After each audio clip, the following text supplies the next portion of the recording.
আসসালামু আলাইকুম সুপ্রিয় শিক্ষার্থীরা, আজকে আমরা চট্টগ্রাম বোর্ড পরীক্ষা আসছে। চট্টগ্রাম বোর্ডের 8 নম্বর যে প্রশ্নটা ছিল সেটা সলভ করার চেষ্টা করব। তো চট্টগ্রাম বোর্ডের মধ্যে আমার কাছে মনে হচ্ছে 8 নম্বরটা সবথেকে সহজ প্রশ্ন আসছে। তো আমরা প্রশ্নটা একটু দেখে নিই সবাই। এই যে প্রশ্ন আমার কাছে ছিল, এই যে চট্টগ্রাম বোর্ড 2025 সালের 8 নং প্রশ্ন।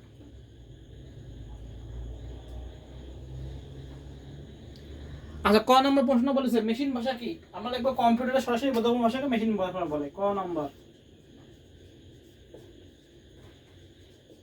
কম্পিউটারের সরাসরি বোধগম্য, কম্পিউটার সরাসরি বোধগম্য ভাষাকে মেশিন ভাষা বলে। মেশিন ভাষা যান্ত্রিক ভাষা একই, মেশিন ভাষা বলে। আমরা উদাহরণ হিসেবে বলতে পারি কি 0 আর 1। তাহলে ক নাম্বার কি লিখবো? যে কম্পিউটারের সরাসরি বোধগম্য ভাষাকে কি বলা হয়? মেশিন ভাষা বলে। ক নাম্বার, যে কম্পিউটারের সরাসরি বোধগম্য ভাষাকে কি বলা হয়? মেশিন ভাষা বলে। এবার খ নম্বর বলছে ডিবাগিং একটি অত্যাবশ্যকীয় কাজ, ব্যাখ্যা করা হচ্ছে। খ নাম্বার, ডিবাগিং একটি অত্যাবশ্যকীয় কাজ। আগে আমাদের শিখতে হবে ডিবাগিং কি। ডিবাগিং এটা আমাদের শিখতে হবে। আচ্ছা, ডিবাগিং কি? কম্পিউটারের ভুল ধরে উক্ত ভুল শনাক্ত করে সংশোধন করাকে ডিবাগিং করে। কম্পিউটারে যে ভুল হয় সেই ভুলগুলোকে সংশোধন করাকে কি বলা হয়? ডিবাগিং করা হয়। আচ্ছা, ডিবাগিং যদি না করি তাহলে প্রোগ্রামে কি হবে? ভুল থেকে যাবে, তাহলে কি আমাদের প্রোগ্রামটা নির্বাহ হবে না। তাহলে কি ডিবাগিং এর মাধ্যমে কি হবে? প্রোগ্রামের ভুল ত্রুটি ধরা হয় এবং এর মাধ্যমে কি হবে? আমাদের প্রোগ্রাম নির্বাহে সঠিক এবং সহজভাবে হবে। আমাদের আরো ভাবে লিখতে পারি যে একটি প্রোগ্রামের কোডগুলো সঠিক ফলাফল নির্ণয়ের উদ্দেশ্যে ভুল বা বাগ সংশোধনের প্রক্রিয়াকে কি বলা হয়? ডিবাগিং। প্রোগ্রাম কোড তৈরি করার পরে সেটির কোড বিভিন্ন সেট, স্টেট, টেস্ট কেস দিয়ে পরীক্ষা করা হয়।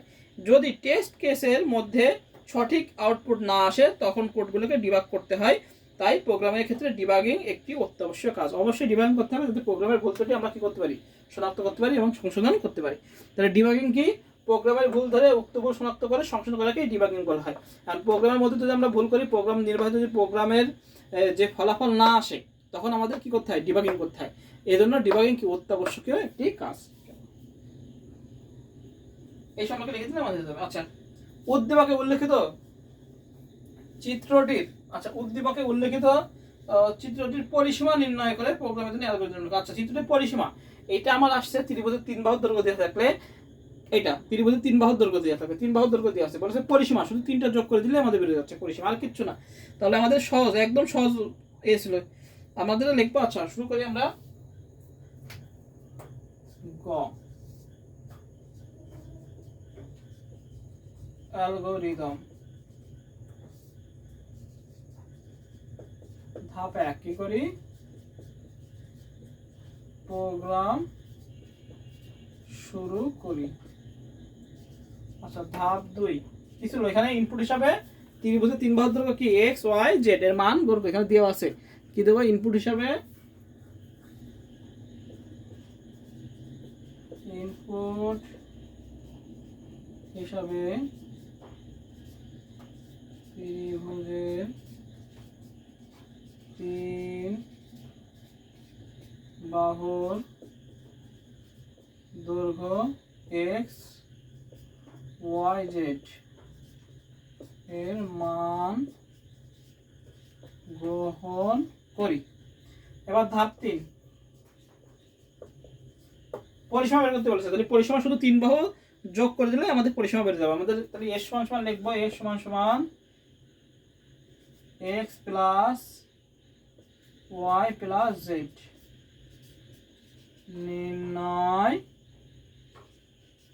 নির্ণয় করি। ধাপ 4 s এর মান ছাপাই, s এর মান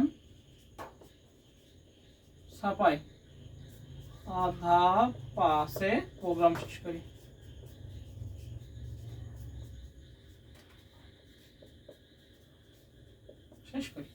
একদম সহজ একটা ছিল। চট্টগ্রাম বোর্ড 2025 সালের 8 নং প্রশ্নটা। আমরা একটু উপরে মশলা দিয়ে সুন্দর করে লিখে নেব। উপরে আরেকটু লিখে নেব যে উপরে কি লিখবো? উপরে লিখবো যে উদ্দীপকের ত্রিভুজের 3 বাহুর দৈর্ঘ্য যথাক্রমে x y z দেওয়া আছে, ত্রিভুজের 3 বাহুর দৈর্ঘ্য এক্স ওয়াই জেড মানের যোগফল বের করলে আমাদের পরিসীমা পাওয়া যাবে। তাহলে পরিসীমা নির্ণয়ের অ্যালগরিদম হলো, লিখবো প্রোগ্রাম অ্যালগরিদম হলো নিচে লিখে অ্যালগরিদম নিচে দেওয়া হবে। এবার লিখবো অ্যালগরিদম ধাপ 1, প্রোগ্রাম শুরু করি। ইনপুট হিসেবে ত্রিভুজের 3 বাহুর দৈর্ঘ্য এক্স ওয়াই জেড এর মান গ্রহণ করি, এস সমান সমান X plus Y plus Z নির্ণয় করি, এস এর মান ছাপাই, প্রোগ্রাম শেষ করি। এই এসটা হলো পরিসীমা। আর এই এসটা হলো পরিসীমা। হ্যাঁ, বুঝা গেছে? আর অর্ধ পরিসীমা হলো কি, এটাকে 2 দিয়ে ভাগ হইতে যায়, ওইটা হলো পরে যাবে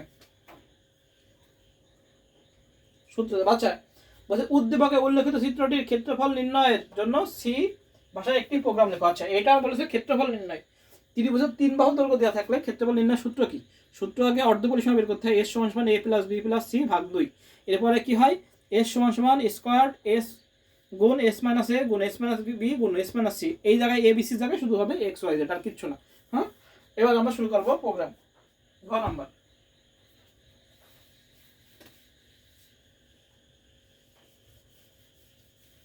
এবার আমরা প্রোগ্রাম লিখবো ঘ। এটা হলো ঘ নাম্বার করতেছি। এবার আমরা দেখবো যে উদ্দীপকে উল্লেখিত চিত্রটির ক্ষেত্রফল নির্ণয়ের জন্য সি প্রোগ্রাম নিচে লেখা হলো। এবার আমরা লেখা শুরু করবো। ইনক্লুড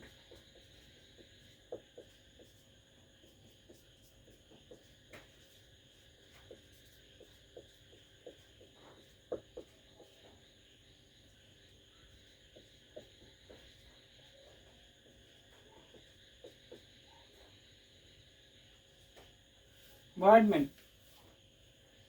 আচ্ছা, এবার আমরা কি নেবো, ফ্লোয়েড। কেন নেবো? কারণ এটা পয়েন্ট আসে। ফ্লোয়েড নেব কি কি, এক্স ওয়াই জেড, আর লাগবে এরিয়া, আর জিনিস লাগবে এস। যা আছে আমাদের সব এখানে নিয়ে লাগে। হ্যাঁ, সব বলে দিয়ে লাগবে পরে। আচ্ছা, এবার নেব হলো ক্লিয়ার স্ক্রিন, সি এল আর এস সি আর। এবার নেব আমরা প্রিন্ট এফ,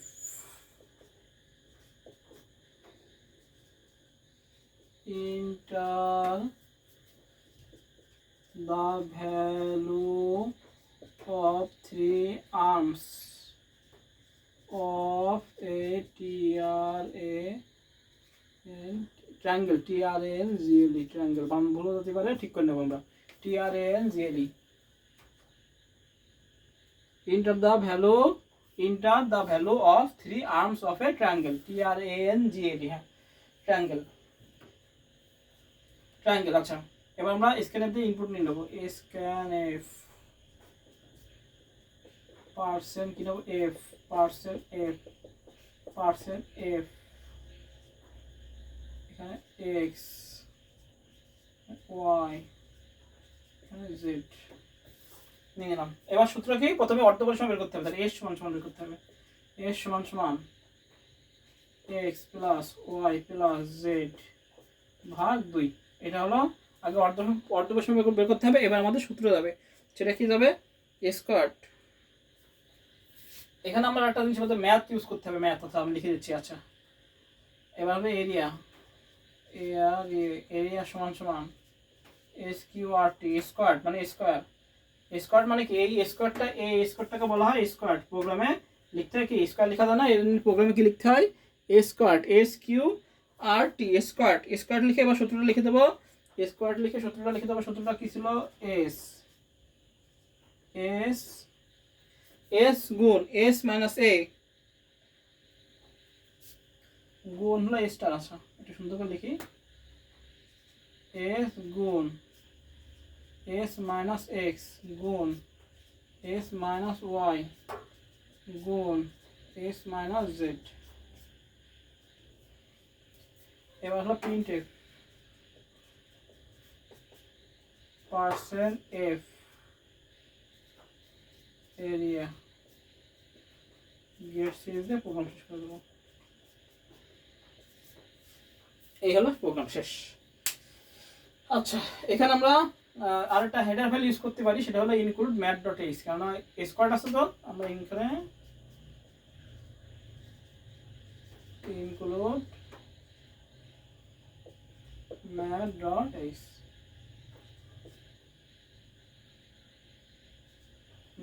আর এখানে দিতে পারি ভয়েডমেন্ট বা ইন্টমেন্ট, যে যেটা দেবো কোনো সমস্যা নেই।